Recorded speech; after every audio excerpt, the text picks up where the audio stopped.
زبان میں مقتول اردو کہتا ہوں، اور مقتول اردو اس سینس میں کہتا ہوں کہ یہ وہ شخص ہیں کہ اس سنگلاخ زمین پر بھی اپنی جیب خاص سے پیسے خرچ کر کے اردو کے رسائل و جرائد منگواتے ہیں اور محبان اردو تک اسے پہنچانے کی کوشش کرتے ہیں۔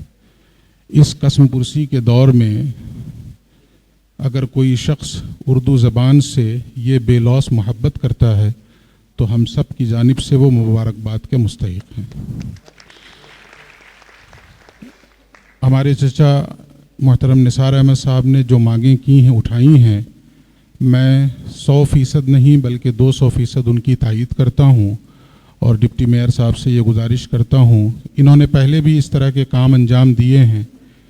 اسٹیشن پہ اردو بورڈ ہٹانے کی کوشش کی گئی تو محترم امان اللہ خان صاحب نے اس میں پیش ہو کر وہ پھر سے لگوایا تھا۔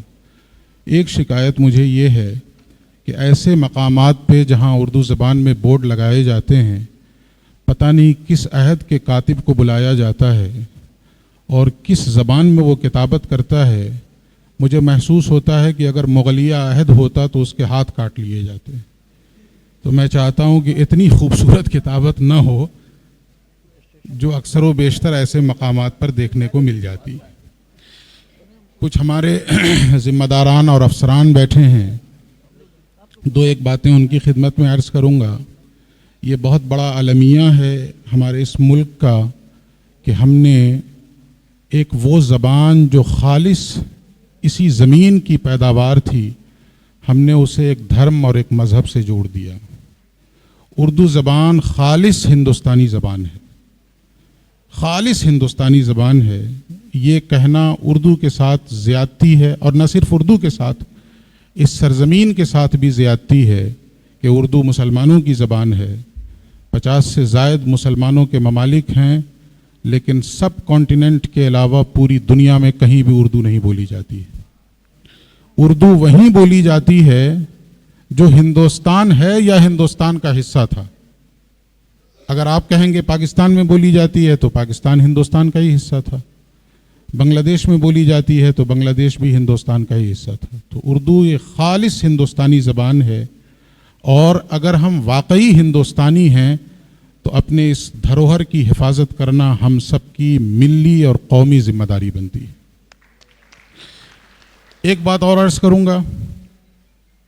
ابھی محترم واصف جمال صاحب نے مدارس کو مبارکباد بھی پیش کیا اور ان کا احسان بھی مانا۔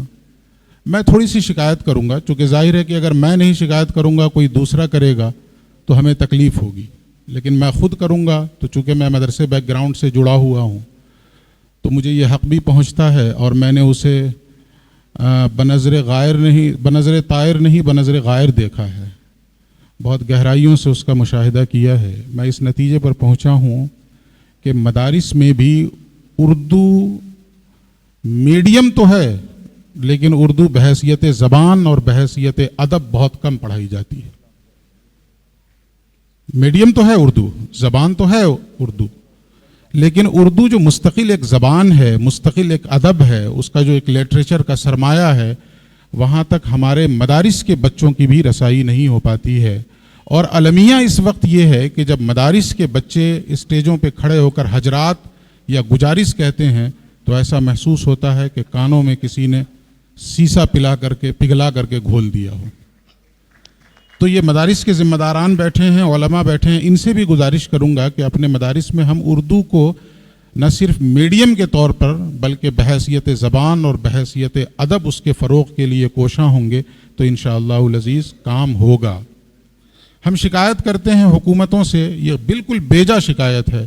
حکومت اس قدر خرچ کر رہی ہے اردو زبان کے اوپر، ہم اس کا حساب نہیں لگا سکتے ہیں۔ میں خود جب سے اردو زبان کا استاذ ہوا تو مجھے اندازہ ہوا اس چیز کا کہ اتنا زیادہ خرچ کیا جا رہا ہے حکومت کی جانب سے، اس کے باوجود ہم جو اردو کے نام پر پل رہے ہیں اس زبان کے ساتھ ہم انصاف نہیں کر رہے ہیں۔ ہم اپنے بچوں کو اردو بحیثیت زبان نہیں پڑھا رہے ہیں، نہیں پڑھا رہے ہیں۔ یہ سچائی ہے، اس سچائی سے کوئی انکار نہیں کیا جا سکتا ہے۔ تو ہم سب کی یہ ذمہ داری، کم از کم علی الاقل ہم سب کی ذمہ داری جو اردو کی روٹی کھا رہے ہیں ان کی ذمہ داری تو یہ بنتی ہی ہے کہ اپنے بچوں کو دوسری زبانیں بعد میں پڑھائیں، پہلے انہیں اردو پڑھائیں۔ تب اس اردو کا مستقبل تابناک ہوگا۔ احمد فراز کے اس شعر کے ساتھ اپنی بات ختم کروں گا کہ شکوے ظلمت شب سے تو کہیں بہتر تھا، اپنے حصے کی کوئی شمع جلاتے جاتے۔ بہت شکریہ، السلام علیکم۔